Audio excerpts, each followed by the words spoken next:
Start. Hello students, હું Khanjan Shah. Corona આઇસોલેશનના લીધે આપણે આપણા રેગ્યુલર ટ્યુશન ક્લાસીસ સ્ટાર્ટ કરી શકીએ એમ નથી. એટલે આજથી આપણે ફિઝિક્સ માટે એક યુટ્યુબ પર એક સિરીઝ સ્ટાર્ટ કરવા જઈ રહ્યા છે, જેનામાં જેટલા દિવસ આપણા ટ્યુશનમાં મિસ થશે એ અહીંયા આપણે યુટ્યુબ પર લેક્ચર રેકોર્ડ કરી લઈએ છીએ. તો આજે આપણે ધોરણ 12 નું ફર્સ્ટ ચેપ્ટર વિદ્યુત ભાર અને વિદ્યુત ક્ષેત્ર સ્ટાર્ટ કરીએ છીએ. વિદ્યુત ભાર અને વિદ્યુત ક્ષેત્ર, એના નામમાં જ આપણને ખબર પડે કે આપણે સૌથી પહેલો કોન્સેપ્ટ જે છે વિદ્યુત ભારનો ભણવો પડશે. વિદ્યુત ભારનું વર્તન કઈ રીતનું છે અને વિદ્યુત ભાર પેદા કઈ રીતે થાય છે, બરાબર. એ પહેલા બીજી એક વાત કરું તો આપણા 11th સ્ટાન્ડર્ડનો 12th સ્ટાન્ડર્ડનો 50% થી વધારે જે સિલેબસ છે એ વિદ્યુતના રિલેટેડ છે. એટલા માટે આપણે વિદ્યુત ભાર કે જે વિદ્યુત શાસ્ત્રનું બેઝિક છે એની ચર્ચા કરવી ઘણી જરૂરી બની રહે છે. તો સૌથી પહેલા આપણા જે ચેપ્ટર છે એનામાં બે ભાગમાં ડિવાઈડ થયેલા છે ચેપ્ટર: સ્થિત વિદ્યુત શાસ્ત્ર અને ગતિમાન વિદ્યુત શાસ્ત્ર. જે સ્થિત વિદ્યુત શાસ્ત્ર છે એના અંદર વિદ્યુત ભાર પોતાની જગ્યા પર એમનો એમ રહે છે, અને ગતિમાન વિદ્યુત શાસ્ત્રમાં એ વિદ્યુત ભાર એક જગ્યાએથી બીજી જગ્યાએ ગતિ કરે છે. જ્યારે વિદ્યુત ભાર સ્થિર હોય ને તો વિદ્યુત ભારનો વેગ, વિદ્યુત ભારને આપણે q વડે દર્શાવવાના છીએ, બરાબર. વિદ્યુત ભારને q વડે દર્શાવવાના છીએ અને વિદ્યુત ભારનો એકમ કુલંબ છે, જેને આપણે c વડે દર્શાવવાના છે, બરાબર. વિદ્યુત ભારને q વડે અને વિદ્યુત ભારના એકમ કુલંબને c વડે દર્શાવવાના છે.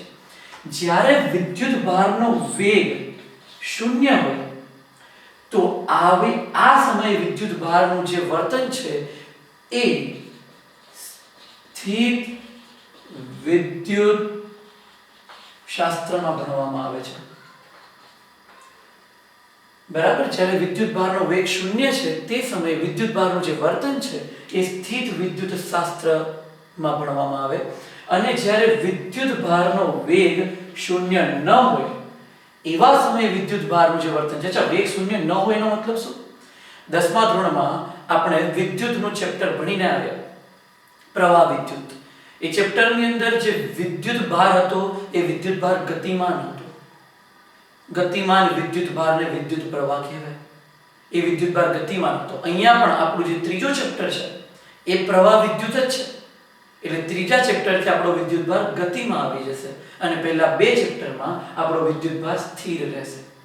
તો જ્યારે વિદ્યુત ભારનો વેગ 0 ન હોય તો એ વિદ્યુત ભારના જેટલી પણ આપણે ગુણધર્મોની ચર્ચા કરીશું એ બધું જ ગતિક વિદ્યુત શાસ્ત્ર કહેવાશે, બરાબર. જ્યાં આગળ વિદ્યુત ભાર ગતિમાં છે. પણ સૌથી પહેલા તો એ સમજવું જરૂરી છે કે આ વિદ્યુત ભાર પેદા કઈ રીતે થાય છે.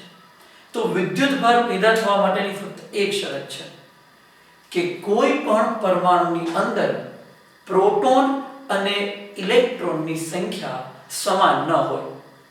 જો કોઈ પરમાણુની અંદર પ્રોટોન અને ઇલેક્ટ્રોનની સંખ્યા સમાન હોય તો એ પરમાણુની અંદર ક્યારેય વિદ્યુત ભાર પેદા થઈ શકતો નથી, હોતો જ નથી વિદ્યુત ભાર. એનું કારણ એવું છે કે આપણને પહેલેથી થોડો ઘણો આઈડિયા છે કે પ્રોટોન પરનો જે વિદ્યુત ભાર છે, પ્રોટોન પરના વિદ્યુત ભારને આપણે +e વડે દર્શાવીએ છીએ. પ્રોટોન પરના વિદ્યુત ભારને +e વડે દર્શાવીએ. +e એની કિંમત કેટલી થાય? +1.6 ગુણ્યા 10⁻⁻19 કુલમ. તે જ રીતે ઇલેક્ટ્રોન પરનો જે વિદ્યુત ભાર છે એને આપણે -e વડે દર્શાવીએ છીએ અને એની કિંમત થાય -1.6 × 10⁻19 કુલમ. એનો મતલબ એ થયો કે પ્રોટોન અને ઇલેક્ટ્રોન બંને પરના વિદ્યુત ભારની કિંમત સરખી છે, પણ બંનેના ચિહ્ન જુદા જુદા છે. ઇલેક્ટ્રોન પરના વિદ્યુત ભારને ઋણથી દર્શાવાય છે અને પ્રોટોન પરના વિદ્યુત ભારને ધનથી દર્શાવાય છે. એ જ રીતે ન્યુટ્રોન પરનો જે વિદ્યુત ભાર છે એ 0 છે, બરાબર. ન્યુટ્રોન પરનો વિદ્યુત ભાર 0 છે. એટલે વિદ્યુત ભારની જ્યારે આપણે ચર્ચા કરીએ છીએ ત્યારે ન્યુટ્રોન વિશે કોઈ ચર્ચા કરવાની રહેતી નથી. એટલે અહીંયા આપણું પૂરેપૂરું ધ્યાન પ્રોટોન અને ઇલેક્ટ્રોનની સંખ્યા પર રહેશે. ક્લિયર? તો સૌથી પહેલા વિદ્યુત ભાર પેદા કરવાનો એક સિમ્પલ કોન્સેપ્ટની ચર્ચા કરીએ ને તો સોડિયમનો પરમાણુ આપણે લઈએ, સોડિયમ Na 11 23. હવે આનામાં કેટલા પ્રોટોન, કેટલા ઇલેક્ટ્રોન ને કેટલા ન્યુટ્રોન છે જો એની વાત કરું તો સોડિયમ 11 23 ની અંદર પ્રોટોનની જે સંખ્યા છે એ કેટલી હશે? 11. કેમ? કારણ કે પ્રોટોનની સંખ્યા હંમેશા એના પરમાણુ ક્રમાંક જેટલી હોય. ઇલેક્ટ્રોનની સંખ્યા કેટલી હશે? તો એ 11 હશે. જેટલી પ્રોટોનની સંખ્યા એટલી જ ઇલેક્ટ્રોનની સંખ્યા. અને ન્યુટ્રોનની સંખ્યા કેટલી હશે? તો ન્યુટ્રોનની સંખ્યા એ હંમેશા પરમાણુ ભારાંક ઓછા પરમાણુ ક્રમાંક જેટલી થાય. એટલે 23 - 11 બરાબર કેટલી થાય? 12. બરાબર 12 થાય. ક્લિયર? હવે આના ઉપર કુલ વિદ્યુતભાર કેટલો છે એ જોઈ લઈએ આપણે. વિદ્યુતભાર Q મેં તમને પહેલા જ કીધું, વિદ્યુતભાર Q. વિદ્યુતભાર કોની પાસે છે? પ્રોટોન અને ઇલેક્ટ્રોન પાસે. એક પ્રોટોન પર કેટલો વિદ્યુતભાર છે? +E જેટલો. આપણી પાસે કેટલા પ્રોટોન છે? 11 પ્રોટોન. તો 11 પ્રોટોન પર કેટલો વિદ્યુતભાર થયો? 11E જેટલો. એક પ્રોટોન પર E જેટલો તો 11 પ્રોટોન પર 11E જેટલો. એ જ રીતે ઇલેક્ટ્રોન પરનો વિદ્યુતભાર કેટલો થશે? તો કેટલા ઇલેક્ટ્રોન છે? 11. અને એક ઇલેક્ટ્રોન પરનો વિદ્યુતભાર -E તો ઇલેક્ટ્રોન પરનો વિદ્યુતભાર થઈ ગયો -11E. બંનેનો સીધો સરવાળો કરી દેવાનો. 11E - 11E તો Q બરાબર કેટલા કુલમ થયા? 0 કુલમ, 0 કુલમ. એનો મતલબ એ થયો કે સોડિયમના પરમાણુ પાસે કોઈ જ વિદ્યુતભાર હોતો નથી. ક્લિયર? પણ જો આ સોડિયમના પરમાણુની જગ્યાએ જો આ Na+ હોત, આ 11 23 Na+ આવે છે ને, આ આયન છે Na+Cl- NaCl ની આપણે જ્યારે કેમિસ્ટ્રીમાં ચર્ચા કરતા હોઈએ તો Na+ ની જ્યારે વાત કરતા હોઈએ ત્યારે પ્રોટોનની સંખ્યા કેટલી છે? પ્રોટોનની સંખ્યા 11. તે સમયે ઇલેક્ટ્રોનની સંખ્યા કેટલી? ઇલેક્ટ્રોનની સંખ્યા. હવે આ જ વસ્તુ જોવાની છે. કોઈ પણ પરમાણુ ધન વિદ્યુત ભારિત ક્યારે બને? જ્યારે એ પરમાણુનો કોઈ એક ઇલેક્ટ્રોન એનામાંથી બીજી જગ્યાએ જતો રહે, એટલે એક ઇલેક્ટ્રોન ગુમ થાય, તે સમયે એને ધન વિદ્યુત ભારિત બને. એનો મતલબ એ થયો કે અહીંયા જે પહેલા કેટલા ઇલેક્ટ્રોન હતા? 11 ઇલેક્ટ્રોન. એ 11 હવે કેટલા થઈ ગયા હશે? 10 ઇલેક્ટ્રોન. કેમ? કારણ કે એનામાંથી એક ઇલેક્ટ્રોન ઓછો થયો છે. એવું કેવી રીતે ખબર પડી કે એક જ ઇલેક્ટ્રોન ઓછો થયો છે? અહીંયા આપણે Na+ લખ્યું છે. નહીં તો શું લખતા આપણે? જો બે ઇલેક્ટ્રોન ગયા હોત તો શું લખતા? ++ બે વખત, અથવા +2 જેમ Mg માં આવે છે, Mg+2. બરાબર? Na માં ખાલી Na+ જ હોય. એટલે E બરાબર 10. અને ન્યુટ્રોન જેમ પ્રોટોનની સંખ્યા ક્યારેય ચેન્જ ન થાય ને ન્યુટ્રોનની સંખ્યા ચેન્જ ન થાય, તો ન્યુટ્રોન કેટલા થયા? 12. તો અહીંયા વિદ્યુતભાર કેટલો થયો? વિદ્યુતભાર Q બરાબર એક પ્રોટોનનો વિદ્યુતભાર E અને પ્રોટોનની કુલ સંખ્યા 11 એટલે આ થઈ ગયો 11E. એવી રીતે ઇલેક્ટ્રોન કેટલા? 10 એટલે આ થઈ ગયા -10E. બરાબર? આ 11E - 10E તો વિદ્યુતભાર Q બરાબર 11 - 10 બરાબર કેટલો આવી ગયો? આ 1E. E કિંમત મળી આપણને વિદ્યુતભારની. કેવો? ધન. Q બરાબર કેવો આવ્યો? +E, જેની કિંમત કેટલી છે? 1.6 × 10⁻19 કુલમ. ક્લિયર? ખબર પડી? આ રીતે વિદ્યુતભાર પેદા થાય. તો વિદ્યુતભાર પેદા થવા માટે મહત્વની વસ્તુ શું હતી? પ્રોટોન અને ઇલેક્ટ્રોન બંનેની સંખ્યા સરખી ન હોય. અચ્છા, આ જ રીતે Cl ની પણ જો ચર્ચા કરી દઈએ તો ક્લોરીન. ક્લોરીનને આપણે 17 35 વડે દર્શાવીએ તો આના પરથી આપણને પ્રોટોનની સંખ્યા કેટલી મળી જાય? આપણને 17 પ્રોટોન મળી જાય. જેટલા પ્રોટોન એટલા ઇલેક્ટ્રોન. ઇલેક્ટ્રોનની સંખ્યા પણ કેટલી થઈ ગઈ? 17. બરાબર? જેટલા પ્રોટોન એટલા ઇલેક્ટ્રોન. અને એ જ રીતે ન્યુટ્રોનની સંખ્યા કેટલી થઈ જાય? તો ન્યુટ્રોનની સંખ્યા 35 - 17 બરાબર કેટલી થઈ જાય? 18 થઈ જાય. બરાબર? ન્યુટ્રોનની સંખ્યા થઈ જાય અહીંયા 18. તો આના પર કુલ વિદ્યુતભાર કેટલો થયો? તો વિદ્યુતભાર Q બરાબર 17E. પ્રોટોન 17 એટલે 17E ઓછા ઇલેક્ટ્રોન પણ 17 એટલે 17E.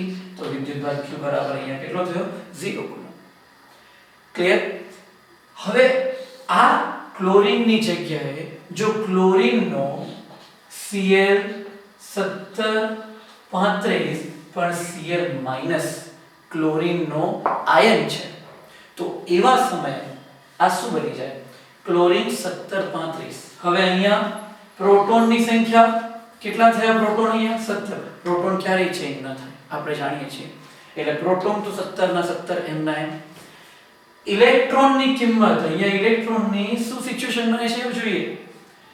ઇલેક્ટ્રોન યા ક્લોરીન માઈનસ થઈ ગયો છે. ક્લોરીન માઈનસ Cl માઈનસ કોઈ પણ પરમાણુ ઋણ વિદ્યુતભારિત ક્યારે થાય? જ્યારે એનામાં એક ઇલેક્ટ્રોન આવે ત્યારે. એનો મતલબ આની પાસે પહેલા 17 ઇલેક્ટ્રોન હતા તો એ હવે કેટલા ઇલેક્ટ્રોન થઈ ગયા? 18 ઇલેક્ટ્રોન થઈ ગયા. અને એ જ રીતે ન્યુટ્રોન તો 18 હતા, 18 ના 18 ને કોઈ ચેન્જ નથી થવાનું. ખબર પડી અહીં સુધી? તો આનામાં વિદ્યુતભારની જો આપણે વાત કરીએ તો વિદ્યુતભાર Q બરાબર કેટલા થશે? પ્રોટોનની સંખ્યા છે 17 અને એક પ્રોટોનનો વિદ્યુતભાર E એટલે કે 17. એ જ રીતે ઇલેક્ટ્રોનની સંખ્યા 18 ને એક ઇલેક્ટ્રોનનો વિદ્યુતભાર -E એટલે -18E. તો Q બરાબર 17 - 18 બરાબર -1E. આનામાં હતું +1E, આનામાં આવ્યો -1E એટલે કે Q બરાબર -E એટલે કે -1.6 × 10⁻⁻⁹ કુલમ એના પરનો વિદ્યુતભાર થયો. ખબર પડી? તો આપણા માટે વિદ્યુતભારને સમજવું જરૂરી હતું.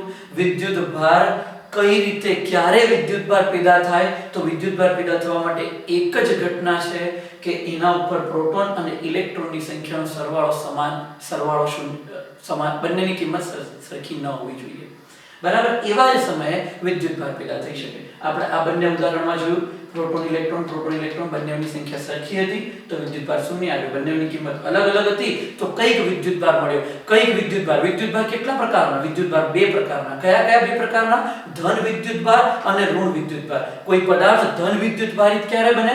ધન વિદ્યુતભારિત બનવા માટે એ પદાર્થ ધન વિદ્યુતભારિત બનવા માટે એ પદાર્થમાંથી એક ઇલેક્ટ્રોન ઓછો થવો જોઈએ અને ઋણ વિદ્યુતભારિત બનવા માટે એ પદાર્થ પાસે એક ઇલેક્ટ્રોન આવવો જોઈએ. બરાબર? તો આટલી વસ્તુ છે વિદ્યુતભાર પેદા કરવા માટે. આટલી વસ્તુ અહીંયા કોમન છે. હવે ત્યાર પછી નવો ટોપિક આપણે જોઈએ. અચ્છા, જે વિદ્યુતભારની આપણે વાત કરીએ છીએ એ વિદ્યુતભારના અમુક ગુણધર્મો છે. તો વિદ્યુતભારના ગુણધર્મ કયા છે એની આપણે અહીંયા ચર્ચા કરીએ. તો સૌથી પહેલી વસ્તુ કે વિદ્યુતભાર એ ટ્રાન્સફરેબલ છે. એટલે કે એક જગ્યાએથી બીજી જગ્યાએ મૂવ થઈ શકે છે, જઈ શકે છે. એક પદાર્થ પાસે કંઈક વિદ્યુતભાર હોય એને બીજા પદાર્થના સંપર્કમાં લાવો એટલે વિદ્યુતભાર બીજા પદાર્થ પાસે જતો રહે. એટલે વિદ્યુતભાર ટ્રાન્સફરેબલ છે.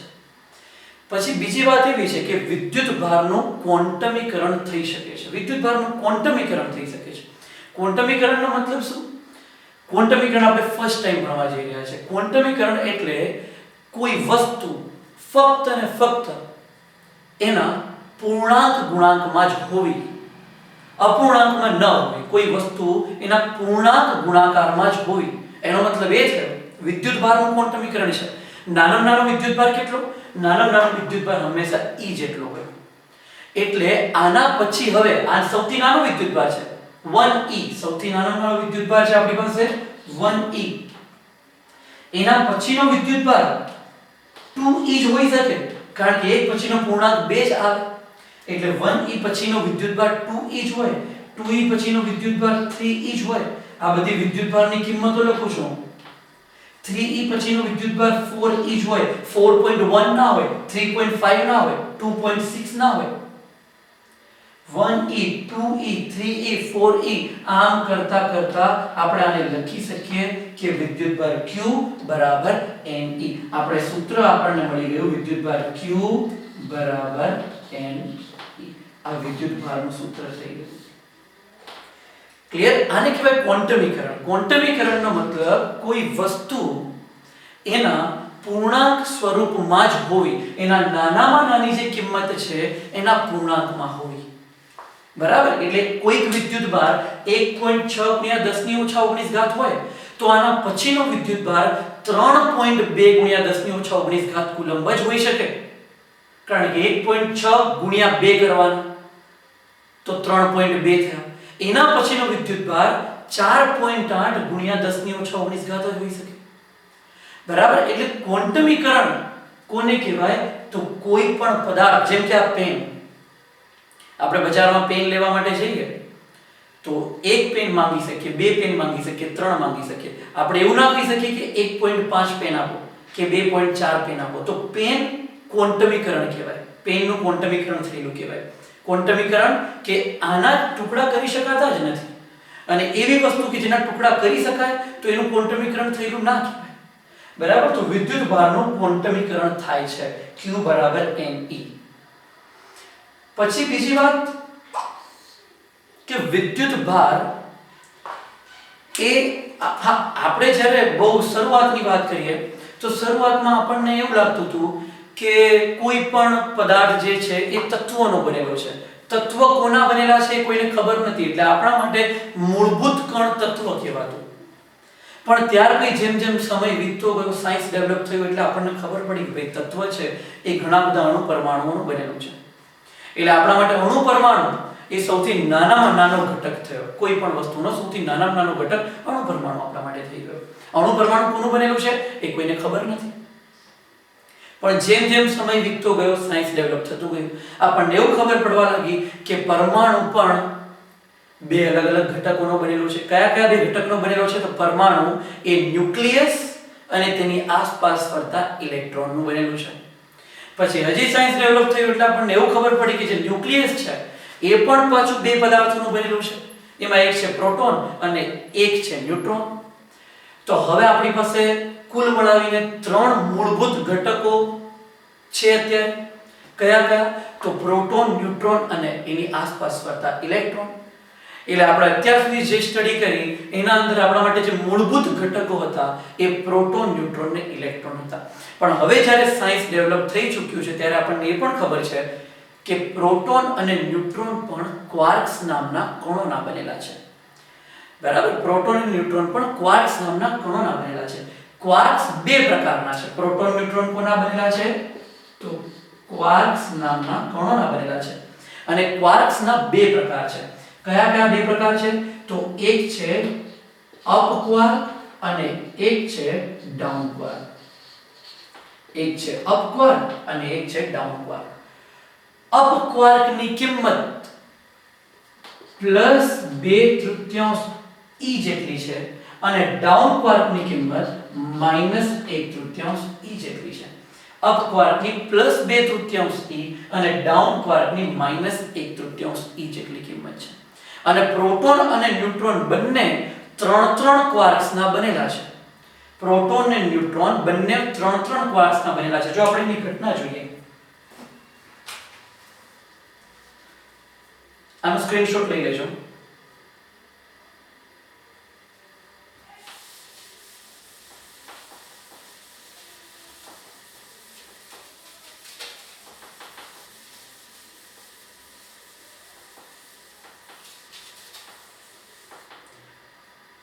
જો પ્રોટોન અને ન્યુટ્રોન બંને 3 ક્વાર્ક્સના બનેલા છે. એનો મતલબ શું થયો?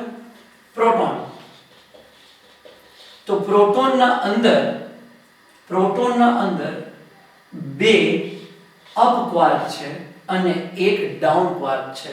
એ જ રીતે ન્યુટ્રોન ના અંદર એક અપ ક્વાર્ક છે અને બે ડાઉન ક્વાર્ક છે. તો અપ ડાઉન 3 ક્વાર્ક્સના બંને બનેલા છે. પ્રોટોનમાં 2 અપ 1 ડાઉન, ન્યુટ્રોનમાં 1 અપ 2 ડાઉન.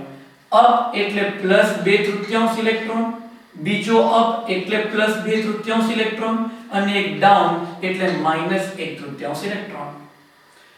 +2/3 2 ને 2 4 એટલે આ થઈ ગયા 4/3 ઇલેક્ટ્રોન -1/3 ઇલેક્ટ્રોન. 4 - 1 બરાબર 3/3 ઇલેક્ટ્રોન. 3 કટ થઈ ગયો. જવાબ આવ્યો E. કેવો E આવ્યો? ધન E. આ આપણને જે કિંમત મળી એ +E મળી. કોની? પ્રોટોનની. આપણે પહેલેથી જાણતા હતા પ્રોટોનનો વિદ્યુતભાર કેટલો છે? +E છે. આના પરથી આપણે એને સાબિત કરી શકીએ. તે જ રીતે ન્યુટ્રોનમાં 3 ક્વાર્ક છે. કયા કયા? એક અપ છે અને બે ડાઉન છે. તો અપ ક્વાર્ક કેટલો?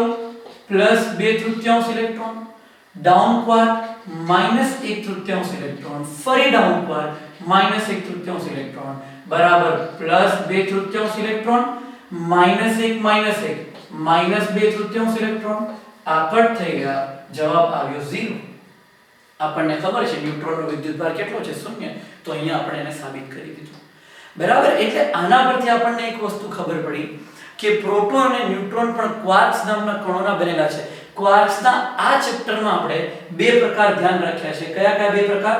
અપ ક્વાર્ક અને ડાઉન ક્વાર્ક. પ્રોટોન અને ન્યુટ્રોન બંને ક્વાર્કના બનેલા છે, અપ અપ ડાઉન અને અપ ડાઉન ડાઉન. આ છે વિદ્યુતભાર. આ આખા ટોપિકને આપણે વિદ્યુતભારના ક્વોન્ટમીકરણ ટોપિકની અંદર મૂકી શકીએ. ત્યાર પછી વિદ્યુતભારનો હજી એક ગુણધર્મ છે, જે ગુણધર્મ ને આપણે કહીએ છીએ વિદ્યુતભારનું સંરક્ષણ. આ આખો ગુણધર્મ આપણે ઊર્જાના સંરક્ષણના જેવો જ ભણી શકીએ. ઊર્જાનું સંરક્ષણ આપણને ખબર છે, ઊર્જા ક્યારેય પેદા થતી નથી, ક્યારેય નાશ પામતી નથી, ફક્ત એક સ્વરૂપમાંથી બીજા સ્વરૂપમાં રૂપાંતર પામે છે. એ જ રીતે વિદ્યુતભાર પણ ક્યારેય પેદા નથી કરી શકાતો. વિદ્યુતભારને એક જગ્યાએથી બીજી જગ્યાએ આપણે ટ્રાન્સફર કરી શકીએ છીએ. બરાબર. તો એ વિદ્યુતભારના સંરક્ષણના ગુણધર્મની અંદર આપણે એની ચર્ચા કરી શકીએ. તો આ હતા વિદ્યુતભારના ગુણધર્મો. હવે નેક્સ્ટ ટોપિકની અંદર આપણે વિદ્યુતભાર પેદા કરવાની રીતોની ચર્ચા કરીશું. મુખ્ય 3 રીત રહેશે વિદ્યુતભાર પેદા કરવાની. તો એ વિદ્યુતભારને પેદા કરવાની રીત આપણે નેક્સ્ટ લેક્ચરની અંદર જોઈશું. આ લેક્ચર આપણે અહીંયા પૂરો કરીએ છીએ. બાય.